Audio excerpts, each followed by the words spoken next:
Usually I have this up for like new people that come in, but I've seen all of you guys before. So, well, I can get into the screen, so I'll start with this. How many of you guys have cars? Or actually, how many of you guys are going to need a ride at 5:30? Or if you're going at 5:30? What? I'm really good. What's going on at 5:30? You're what? The day I'm going. You should. I might just go on people. Yeah, well, that's, so yeah, so that's, Oh, shit. oh, I guess for people, at 5:30, we're going to go to the Java users group. It ends at 7:30. You don't have to stay for the whole time. You also don't have to come exactly at 5:30 with us. It's usually like 5:30 they start, but the talk doesn't start till like 6:30. They usually just like you mingle and you talk with other developers because there's like people from EPON, there's people from all over, all the different companies. So like it's really nice to get connections for like internships and stuff there because you can show off personal projects and then they'll go tell their manager about a cool student. And so the talk doesn't start till like 6:30. So as long as you come before then, Witten might come. He has a lab, so we'll see if the lab ends early. If so, he said he would come. Do you know what the talk's on? Running Java on Kubernetes. So it's like pretty solid. Zephyr is coming with his van, so I think we should be able to grab people. I know some of the seniors, all the senior classes are at this time, so we never have seniors come right now. But a bunch of like juniors and seniors are going to be coming as well. I think they're going to be trying to get this. Everybody wants to get this. That's what we're going to be doing then. Better be bringing his dog. Well, Zephyr's girlfriend works at EPON, which is where they meet. So we might see soon. The next thing is the next hackathon we're going to go to. I know I probably promised to a lot of people that we're going to be going to a lot of hackathons this semester because this time last semester I had already been to 4 hackathons. Or this time last year I had already been to 4 hackathons. And this year I've been to 0. Luckily, the first hackathon we're going to go to is going to be March 27th through 29th. It's going to be at William & Mary. Compared to some people, like this is on par with RamHacks. Some people think it's better than RamHacks. This Cypher 6 is like a really solid hackathon. It's one of the best ones you can go to.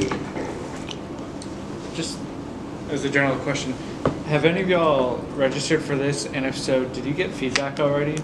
I mean, Acceptance? Okay, cool. Yeah. yeah, if you haven't registered, you should definitely. Jesse knows why. He put Okay. dog as his preferred meal, so that's why he's No, worried. cat. Oh, cat. Yeah. What's it? I was worried that they like dismissed my registration because I put some stupid answers in there by accident. No. So here's the thing about hackathons. The registration is pretty much attendance. Like you don't get denied. I've never heard of anybody ever getting denied from a hackathon. He'll be the first. You can put me down. I don't know if you've opened it yet, but you can put me down to drive people. So that Okay, we're gonna make play the in the carpool drive. sheet probably right after spring break, and then you just like fill out the form and say you can drive. All right. And Zephyr still said he was gonna do the forms for Random, so that's what we're gonna do. But after that, really the 2 hackathons that we're gonna be going to this semester is Cypher 6 at William & Mary, and then BitCamp at the University of Maryland. If you haven't seen this one, this is the huge one. This is the one in a basketball stadium. This has like over 1,000 people. They have like pretty wild sponsors. Let's see if I have the sponsors. Will be better than Hack and See. It will be better than Hack and See. 1,000 people. Oh, this is their sponsorship package. Jesus. They're a lot more expensive than Random. Or no, Random. Yeah, they are more expensive. 30K. 30K? If you have 30K, you could co-host. That's what I can do with But 30K. regardless, these are pretty much the 2 we're going to go to. This one's in April, so it'll be a little bit later, and we're not going to make the carpool sheet until after this. But just keep in mind that these are going to be the ones that we end up heading to. Where's BitCamp? BitCamp's at the University of Maryland. It's at the College Park, so it's right from DC. So it's like a 3-hour drive. It's a fun 3-hour drive too. Well, the fun part comes after Fredericksburg. Yeah, well, yeah, that's true. It's at least a 3-hour drive. Yeah, yes. Which is funny because like where I'm from, it's a 3-hour drive, and I live in the middle of nowhere. But that's nice because I don't have to deal with traffic. It's just long. This 3-hour drive, it's like we're going through DC. No, dude, it's super fun. It's DC traffic. Are you kidding me? That's the best there is. What kind of food do we want? It is this kind of. best kind of What's food the truck. best kind of food we could get? That's kind of all I have. Sushi. I think Go sushi. after this, we're going to be having I a feel- couple more, like, Career Services has a bunch of companies that they're trying to get introduced to VCU, so that's what's going to be the next few talks after this. If you want to give a talk March 18th, I had the person who was supposed to fill that role sent an email and they said they weren't going to be able to make it, so really the only slot we have left this semester just opened up for March 18th. So with that being said, I'm going to switch over to Chris' laptop. Yeah, he's taking a nap. Yeah, turn this off. Down. So you can talk to us about Discord bots. Why didn't know what now? There we go. I'm not supposed to see that one yet. Oh, that's annoying.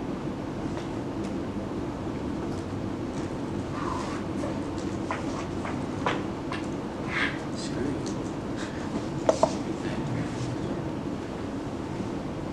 Okay, I just decided. Do you use Arc, by the way? Alright then.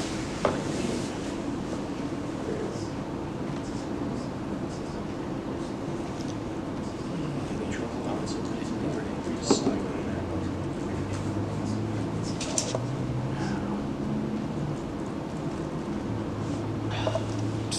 Thomas, are you recording? Discord bots and Discord planning. Dave Curtis, graduating 2023, computer science here. It's my LinkedIn, my GitHub, my Discord. I made that name before this screen came out to change it to Terminator. This is just an agenda for today. It's going to talk about what is Discord, why would you develop anything on it, the history of bot development here, an overview of bot development, like the languages and libraries available to do so, pretty simple demo, how to make your bot public for other people to use, the community, and I guess a little recap and challenge at the end. So, what is Discord? I mean, I'm pretty sure all of us here, or most of us here, have used it. It's basically Slack, except for gamers. They focus on the UI being really, really simple, though people still don't know how to set stuff up. It's free, completely free. They have stuff that you can pay for to get emojis, animated avatar, probably some few other things, but I won't pay for anything higher than the lower tier. This is just a screenshot of it. This was a while ago, and this is an older screenshot, but it doesn't really change much. You got, okay, my mouse. Yeah, these are, there's a text channel here, you see by the pound symbol. These are all voice channels. Your server list with icons here. This is how you join and create servers. Here's the member list. It's a hierarchy of roles. There's no equals. It's you're either above someone or you're not. And then here's just like a picture of my server recently. It's in a text channel. It's on the side. I have the top role, so I'm up here. These are all the roles hoisted. It's meant to be really simple, just for gamers. Here's the server settings, for example, too. You're going to be going in here to manage roles, and most of the time it's just going to be roles and viewing the audit log. And why would you choose Discord to develop a bot? Well, the API is really well documented. That's probably number one.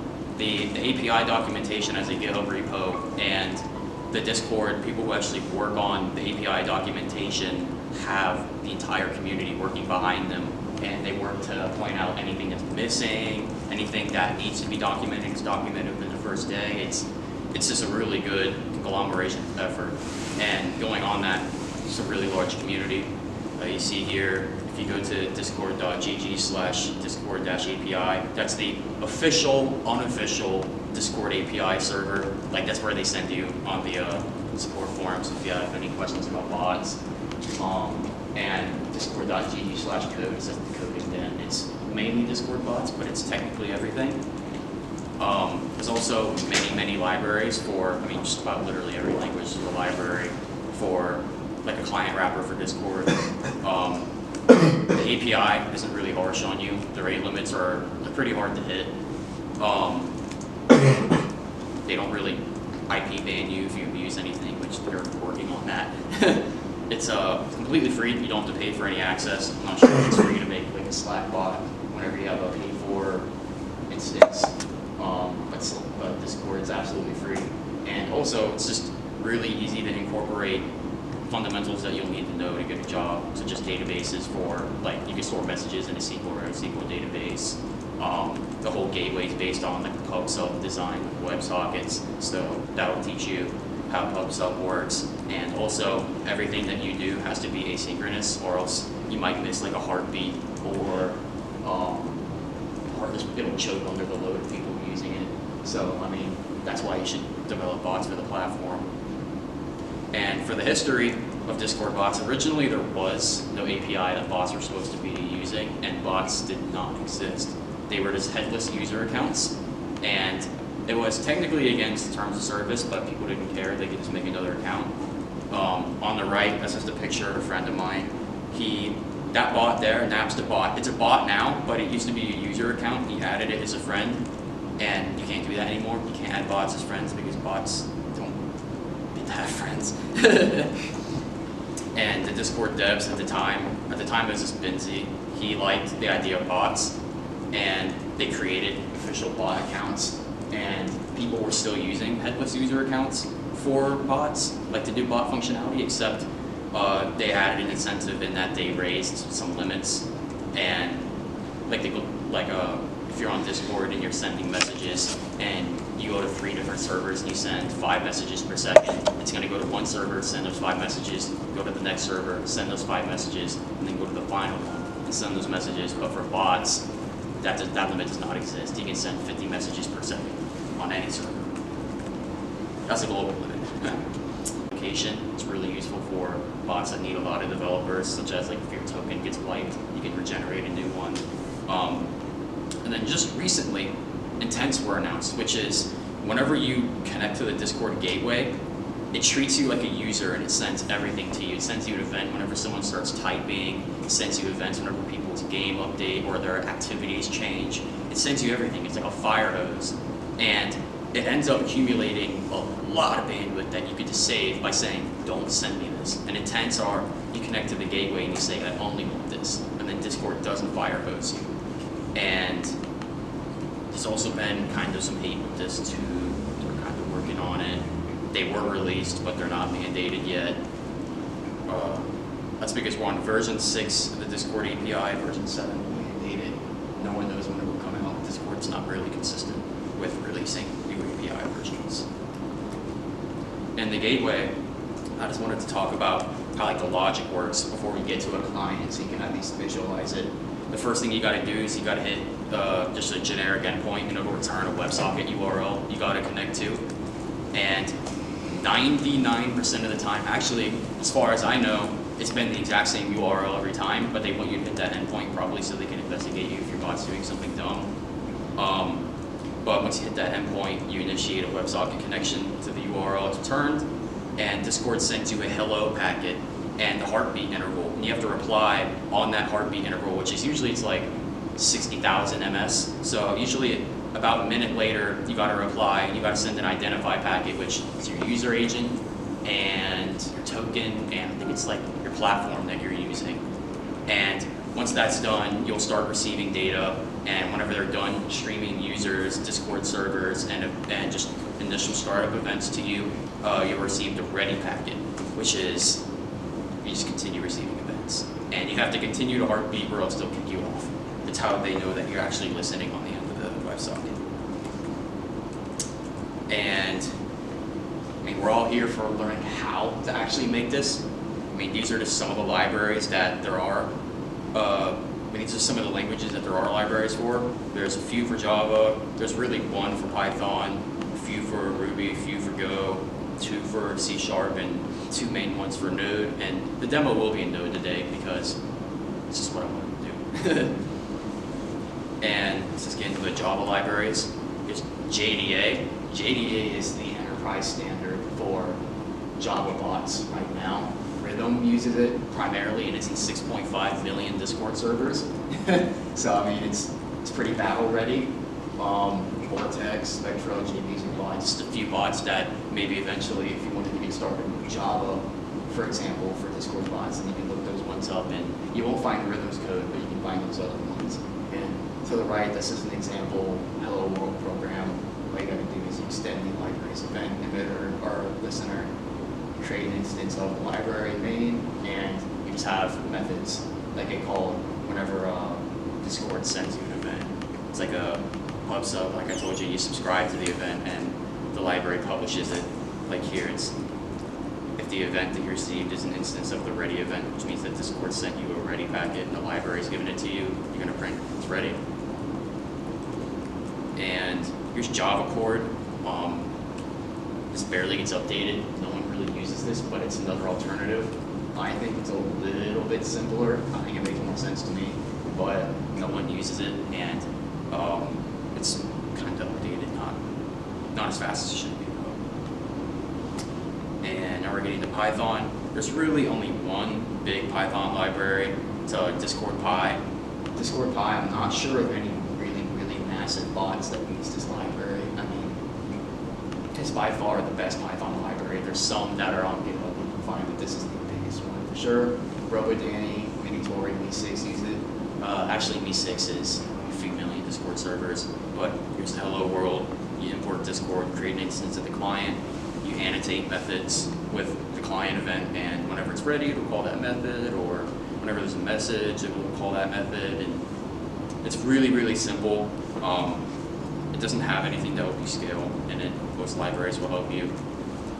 This is good for like one server bots, or if you just want to have fun, Discord bots is a good option. Now I'm just gonna skip straight to Node.js because I don't really want to go over Ruby or Golang or C# because those libraries are not really well maintained. And with Node, the principal library that most people use, no big bots use this, but I mean gamers uses it, but most big bots don't use this, but most people learning to get into Discord bots do. Discord.js is by far the simplest JavaScript library for Discord, for sure. Just require it, create an instance of the client, and since the same with the next library in this one, the client that you create is an instance of an event emitter, so you can just do .on an event, and whenever that message or whenever that event gets published, you see you got a subscriber here. Whenever ready is fired, it's going to log to the console. You logged in as this. Whenever a message is created, it's going to call this function here. It's by far the simplest one. And we have Eris. Eris is the standard for JavaScript libraries. There is no library logo, so I just put the logo of the author up there. It's pretty weeboo. We call it we bully him for it. Here's this code example. It's a bit more verbose, but it tries really hard to be one-to-one to the Discord API. Like Discord.js has a lot of hidden functionality and extra caching that it's really useful for just a casual user, but for an actual production bot, for sure not.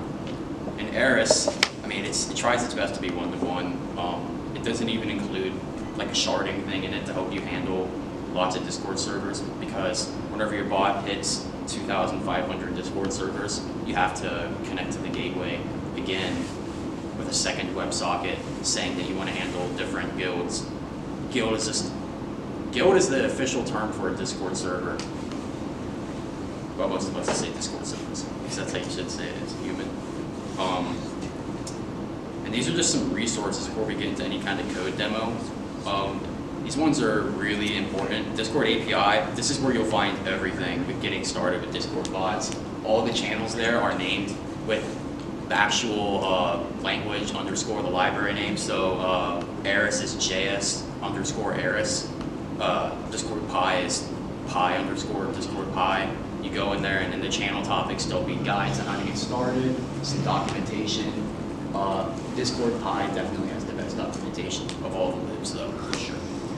And then you have an embed visualizer. For Discord, an embed is like the rich messages that you see. Like I can show it in a demo. It's not like a text message. Only bots can send it. I'll show it to you. writing them in code sucks because you never know what they look like whenever they come out, but you can make an embed, you can use this embed visualizer here, and it'll print out code for your library. You can select your library, make an embed, and it'll print code for you. You're gonna need a permission calculator to create an invite for people to invite your bot. That's really important, won't work without that. This is just a simple guide on how to make a bot with Eris. This is the official Discord JS guide for making a bot with Discord JS. And then the Eris library, like GitHub repository, has an examples repo with a few example bots in there. And if you're gonna look up how to make a Discord bot, just Discord JS will show up above everything else because it is the most used for newbies. And I'll just get a little code here. And let me see if I can find an example of a original. Like this message here, users can't create this kind of message where it's in a box and it has all these, like this box here is marked down. So all this is stuff that you can't do as a user, but you can do as a bot. Writing this is super annoying using just yourself, but there exists the embed visualizer and resources here that makes life very easy.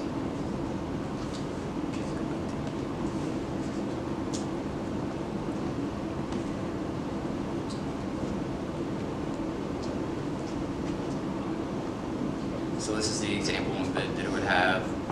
You can say, like, I don't want that color, I can change 2 things in it. And it shows it live, author name, say hello name. And then whenever you're done, generate code, select the library you want, or JS, and then that's the code that you can paste into your own program and get it to send the embed. Super useful.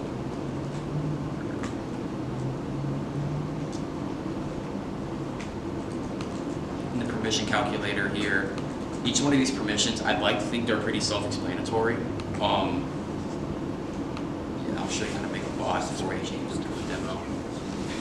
So to actually make a bot, you have to Google Discord developers, and there'll be a developer page that shows up. This is the URL for it.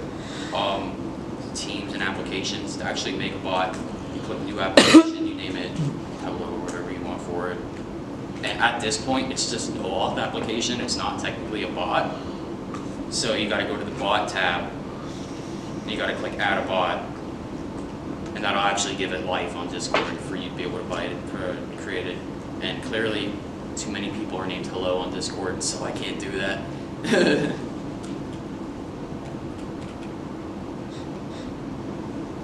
Hopefully that's not 10,000 people using that. Okay, that worked. And you need this token to be able to authenticate with Discord in your library. I'm not going to click to reveal because Nick will log in with it. You can select the image for the bot here too if you just want to change it and modify it. But I'd say before you actually get started on any code, you want to get this client ID from what you created. You want to go to the permission calculator, put it in there. So then you have your invite down here. If I click this, the window that opens up, there's my bot. Its name is Q. There's me. It doesn't have a profile picture, so it's just empty. And you select the server that you want to add it to, and you click authorized, and it'll join. I'm not going to do that because I already made a demo bot for this. Yeah, and this is you can select permissions here. I would recommend that you select each individual permission. If you select administrator, documentation for Eris is also really important for this because if you don't read the documentation and you ask a question in the channel, people are going to ridicule you. And these are all the classes that are relevant in the library. And I'll just go to the code so you actually know what these classes mean. So this is just a ping-pong bot, or I'll just say pong. It'll give you the round trip time for sending to Discord, editing the message, and then sending it back to you. So just some simple code. I require Eris here. This is basically like import for Python. And I'm requiring .env here. All this does is it reads this .env file here and adds it to an environment for my user here because I don't want to hard code a string of the token to log in because someone will log in with it. And as we see, creating a new instance of Eris Eris is client. So let's go to client here. You see here's the constructor, new client. The first argument is the token, which is the string that you get from here. Whenever you go to bot and you click copy for the token. That's the first argument here, process.env.bot token. That's from this M file here. So the first argument for this is actually the string, and the second argument is an optional options object that you can pass it, such as if you don't want the bot to auto reconnect whenever Discord dies. Don't disable this because Discord dies all the time. You can turn on compression. Don't do that too because the errors it gives you are vague. These are just all options that you can tweak whether you need them. Most of the time, you don't need them. That's why in the code here, I only pass the first argument, which is the string, and I don't bother passing an options object here because there's just no need. So I create an instance of the client here, the first argument being a string with a token, and that's just preparing the library to connect to Discord and authenticate. And this function call here, this is what actually makes the bot do as what was in the presentation, which is to reach out to the endpoint for Discord. Yeah, the bot it'll hit the WebSocket URL, receive the hello and the heartbeat, send identify, and it'll get the ready back. So in the code here, we see the bot is listening for ready, and this is an arrow function. This is the same thing as this type of function. Or same thing as like doing that. It's just to make things simpler in my eyes. So we see whenever the bot receives the ready packet, the library will publish an event called ready under client. So like you can say as a user, I want to subscribe to this ready event and log connected and ready. It's going to log its username, the discriminator, and how many Discord servers it's in. And the discriminator is, if you look at your user, this here is your username, and the 4 digits after that with the pound, that's your discriminator. That's so you can have multiple people with the same name. And there's also another event listener here. It's listening for whenever a message is created. So whenever a message is created, this is what I'm naming the actual message object that the library gives me. I'll go to the code to see that. So actually, I'm going to client and show you the event. So the client has an event that fires called message create, and it passes a parameter called message, which is an instance of the message class. And if you click on it, this is what the library passes you. These are all the properties of the message. So you can see like the content of the message. This is the content of the message without like a ping in it. The channel object, which can be a text channel, it can be a news channel, private channel. Private channels are DMs in the library. It's also an author, just type user. So, and these method classes, or the message classes, have methods that you can call to do stuff. So you can add a reaction. Usually the string is just Unicode, so like smiley with it. Don't worry about the second thing. That was just a joke that the developer added. You can delete the message with a reason. You have to have the right permissions for your bot whenever you call delete on that message, because if you don't, Discord would have sent you an error. You can edit it.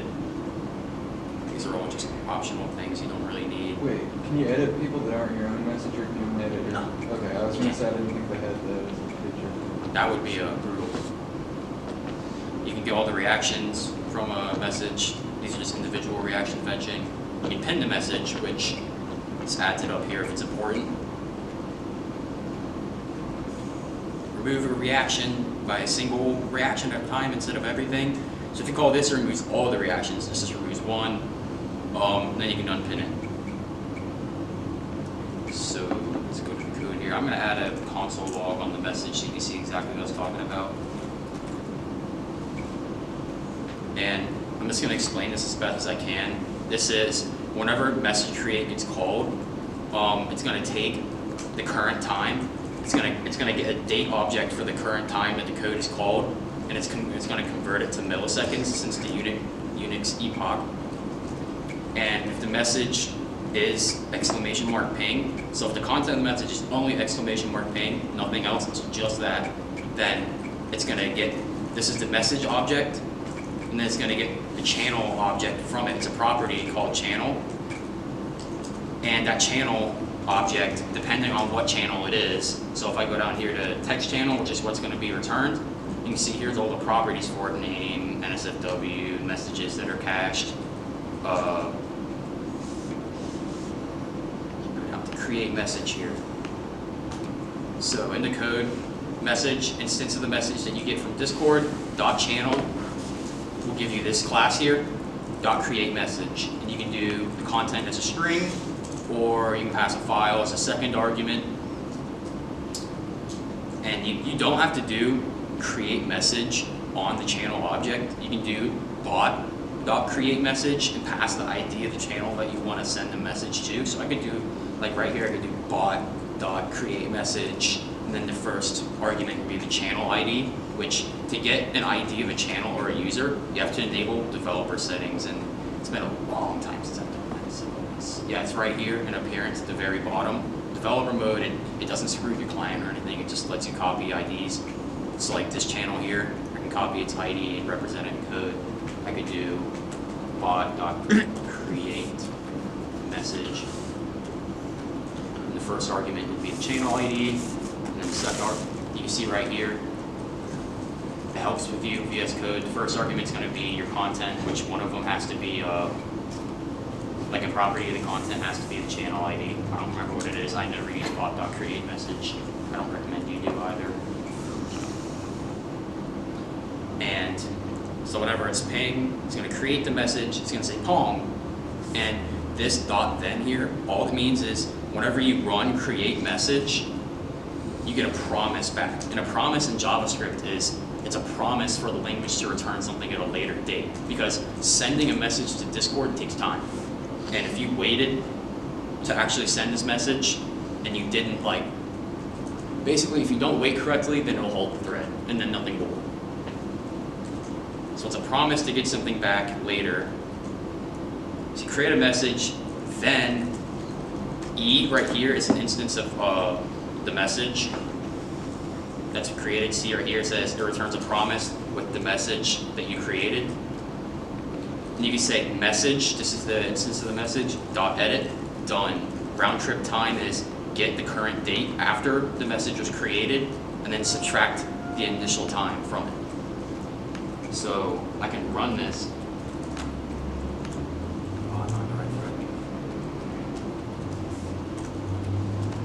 So if I run it, you see the library fired off the ready event because it did all the steps to connect to the gateway correctly, and it's connected and ready. I am RAM hashtag 8424 in one server. You see RAM 8424, and this is its only server. So if I say exclamation mark ping, it's going to get, it's going to get the date regardless of whether I say ping, but you say ping, creates the message, edits it, and then it gives you the round trip time. So if I say ping, the bot created a message, edited it, and then this is what it gave you. So it said the initial date, got that in memory as a millisecond value, and then it got the date of whenever the message was sent and subtracted them together, and you see 138 milliseconds to send a Discord net.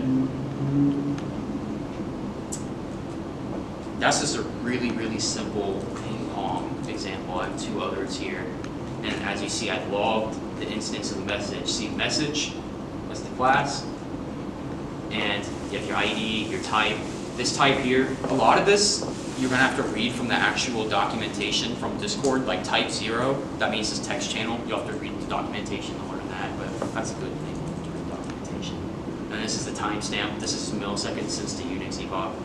Or, no, this is not. This is, Discord has their own weird thing for timestamps, but your library will help handle that for you.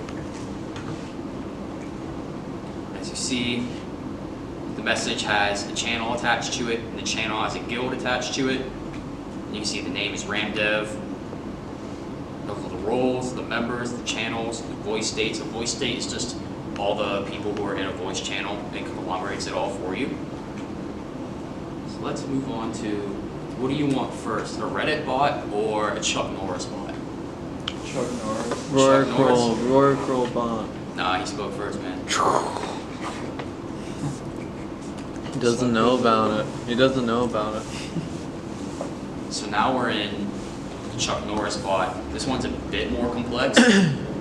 Super Agent here as a module, all Super Agent is just a fetching library for you to be able to do like an HTTP GET request to a remote URL and then get a response back. And you don't really have to use Super Agent. It doesn't have anything special about it. It doesn't like one-to-one mock the node fetch API from the browser. It's just, I just like it.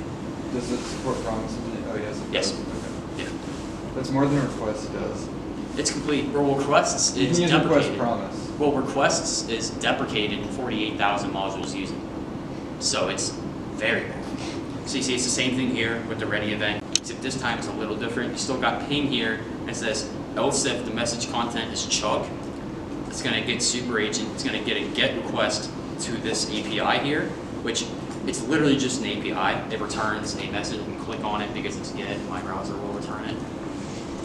And as you can see here, Firefox was nice and it formatted the response of the API into JSON. And you can see, here's all that we have. The only thing I really care about is the icon URL because I want a picture of Chuck Norris and the actual joke. So whenever I do a GET request to this API, this is what's going to be returned to me in my code. I don't want to go to that. Yeah, that's Chuck Norris. And then, like I said, it's promise based. So once you finish with your .get, you do then because you get a promise, and the first thing that's returned is like a response. I'm not gonna go super into depth about Super Agent because response is its own class that has 1,000 different things in it. But you can see that once it's done, it's gonna log the response code because I want to know if it was a successful fetch or not. I want 200 back from it as a status code because that's the standard. Okay, here's your response. And it says if the return status code from the API is 200, then it's going to create a message in the channel, and this is a rich message, so it's an embed. So you're passing this embed to the library, and it's going to serialize it, which is basically just stringify the JSON, pass it to Discord for them to put it in the channel. And it's going to have the thumbnail, which is the res.body is exactly what was in the browser, the object.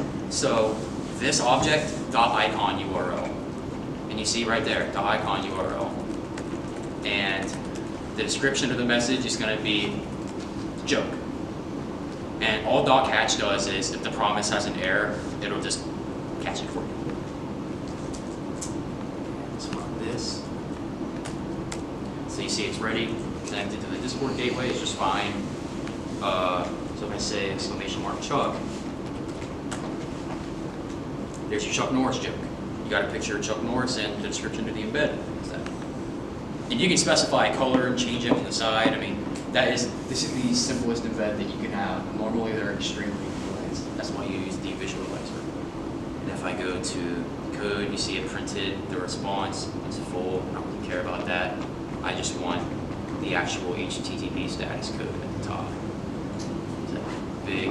See, this is why I didn't want to go over all the Super Agent stuff because it's huge. So you see status code 200, and then this is the response object. Right. Does Discord have a way for users to send cool embed things? Users can send it, but you'll get banned. Okay. Yeah, you straight up. It's because now, if you use your user token, like there's a way that you can read the local storage of your browser to get your user token. I've self-bought it in the past, but it's oh, been in the like a past it's while. been fine, but now they ban you. Really? Yeah, now they'll ban you within like a few days if you do it. Whatever. And Because yeah, that's basically what it was. it's harder to So let's go to the Rorqual subreddit bot. And this thing is, I'm scared to use it because most of the time it returns normal pictures, but one time it returned a picture of a dude smoking. So we're just gonna see if our luck is good here. So this is the same thing with Super Agent doing a GET request to this URL. Reddit, it provides a JSON file for every subreddit, which is just a random post. it's a massive, weirdly formatted object. So this is what Firefox is formatting it to. This is a random post. There's a thumbnail to it. And eventually in here there's a URL that you can go to that'll actually be the image. Yeah, this. I'm scared to click that, so I'm not going to do it right now. It'll do it through the bot. And you can technically get like that thumbnail and you can add it to an embed here, except this is just going to be a normal, like non-rich message. So it's going to say, I'm going to go to this URL here with the response body. If the response is 200, which means success, it's going to create a message saying random post. And this is all that you have to do to get to the actual URL it's returned. So let's hope it's nothing crazy. Give it a roll.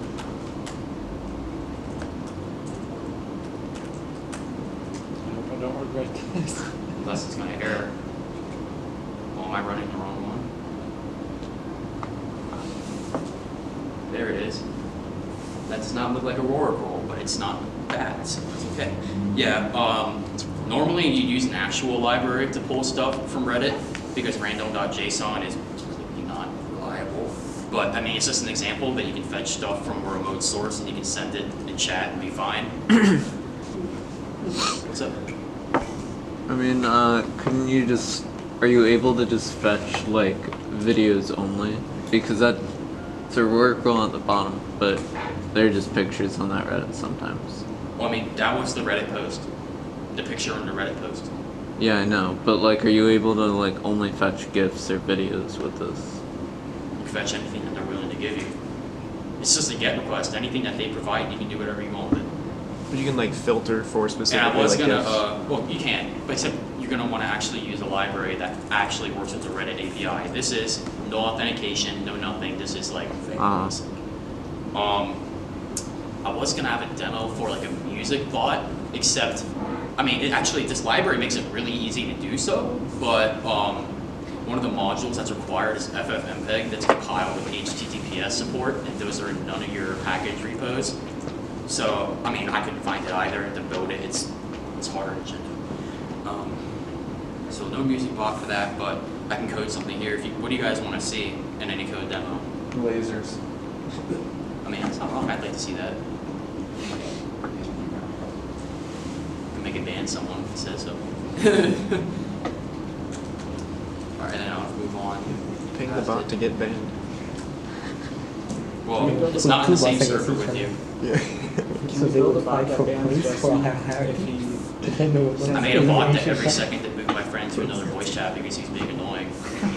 I'm gonna make this like a Alright, make a pregnant Clippy detector bot. I think I'd have to use like an API for that. You have to pay for that. Yeah, but you'd have to have that picture in your program to recognize it. Move on to the slideshow. Do bots have, or what's the character limit on messages for bots? Is it still Plain text is 2048, embeds 4096. Okay. So people typically have used that to send Arabic Unicode to crash people's clients. Oh my god, it crashes bots too. Top.gg is the biggest website to actually add bots to. It's like you create a cool bot and you want to add it and it doesn't exist yet because they don't like duplicate bots, or they don't like many duplicate bots. You can go here and you can pass them the information and they'll review your bot. If they like it, they'll put it up on the internet for people to add. And it's scary because they try to break your bot, and that's good too at the same time because people will break it if they don't. So this is an example of the form.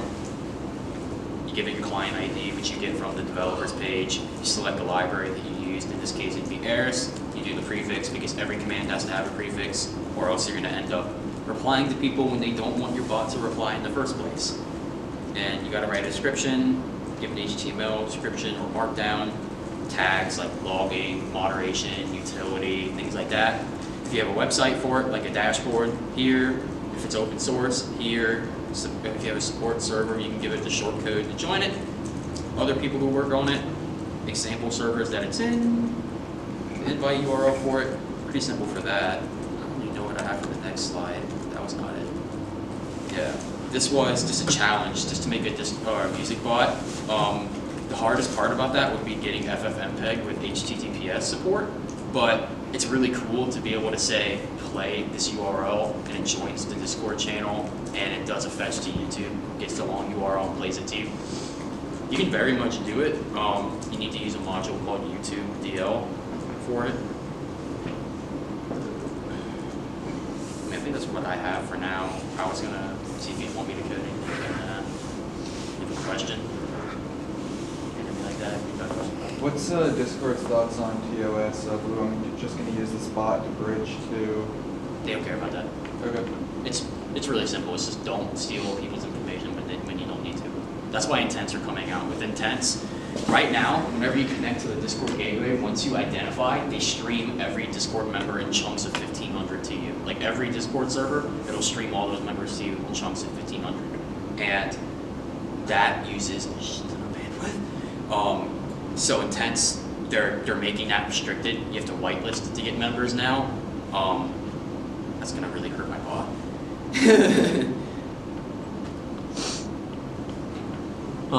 Do you have like specific recommended libraries that you use? For JavaScript, if you want to do it right, Eris. If you want to get started, and if you want something that has a lot of documentation, Discord.js. Discord.js is only a problem whenever you serve way too many Discord users. Like my bot uses Eris, and it serves 10 million people, and it's fine. Discord.js, Why?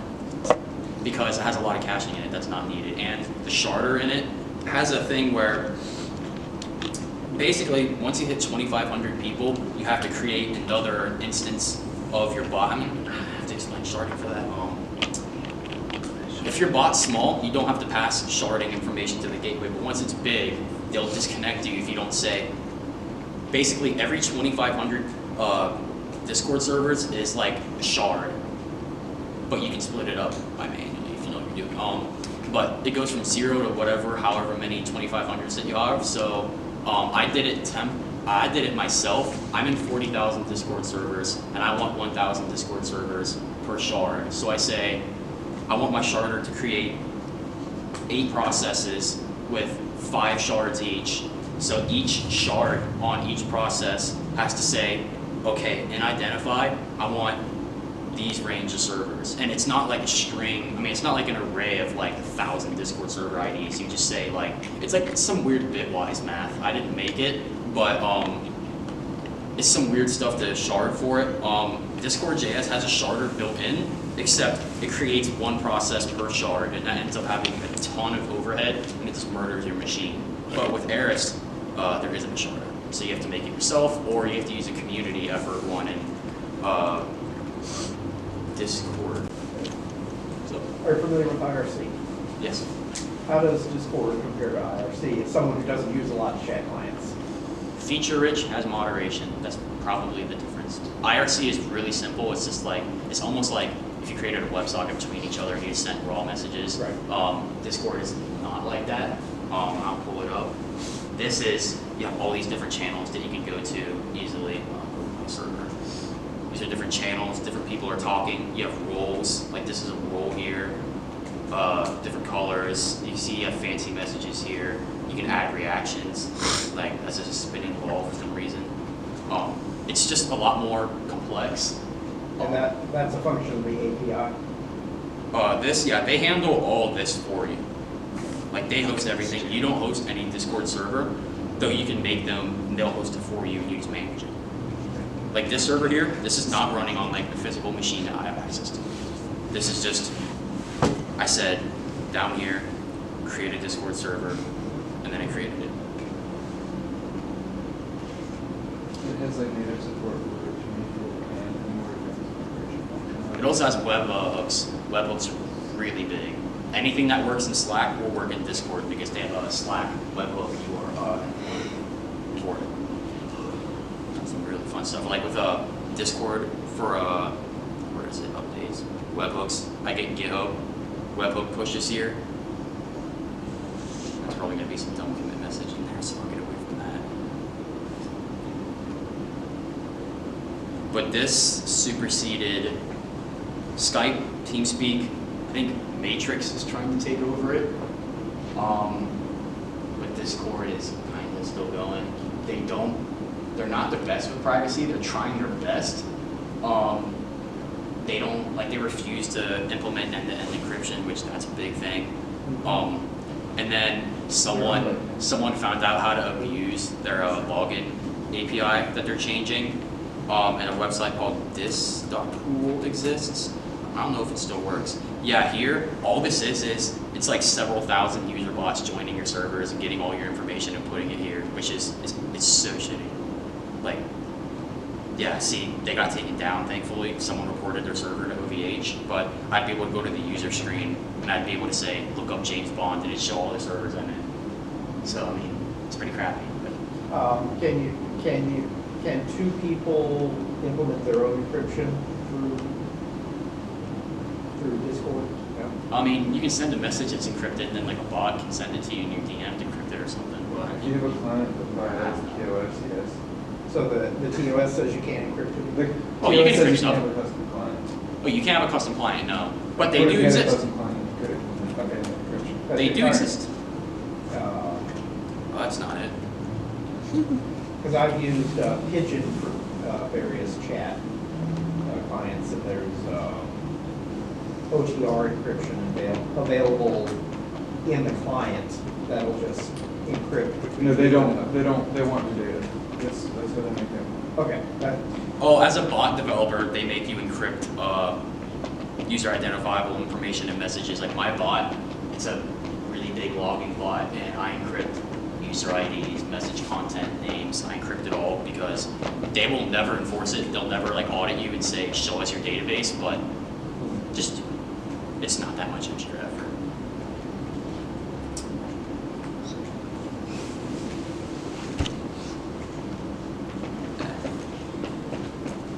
And there's some pretty good example bots. I say a full-featured one that I like is, full show alert. I work on this one too. This one's in 80,000 Discord servers instead of my own 40,000. This is a full setup with Docker, and it uses a DB as a database. Has docs built into it. This is a full solution with Eris. Very, very big. Mostly Russians use it, sadly. So that's probably the biggest one for Eris. Just lots of Discord JS code examples. No big bots using it because it's impractical. There's plenty of Discord bot examples too.